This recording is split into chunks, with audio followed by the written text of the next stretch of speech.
In this guide, I'm going to show you how to redeem PlayStation gift card on PS app. This is Aiden from JustBoz, and before we get into this guide, make sure to like the video and subscribe to the channel with all notifications on. It really does help with the channel, and it lets us know that you want more content like this, so we greatly appreciate it. If at any point throughout this guide you did have any questions, just ask them down in the comment section below, and we can help you out further. I'm going to be doing my best to reply to every single comment down there. First things first, you do need to download and open up the PlayStation app and sign into your PlayStation Network account. Go ahead and tap the PlayStation Store icon in the bottom of the screen. It'll take you to a page that looks something like this. And select the three-line menu up in the top right corner. And once you select that, you just have to select Redeem Code.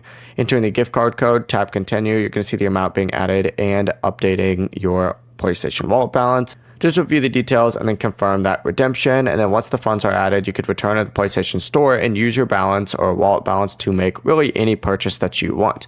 The process is as simple as that. Before you do leave, make sure to like the video and subscribe to the channel with all notifications on. It really does help with the channel, and it lets us know that you want more content like this. We'd greatly appreciate it. And if at any point throughout this guide you did have any questions, just ask them down in the comment section below and we can help you out further. I'm going to be doing my best to reply to every single comment down there. Peace.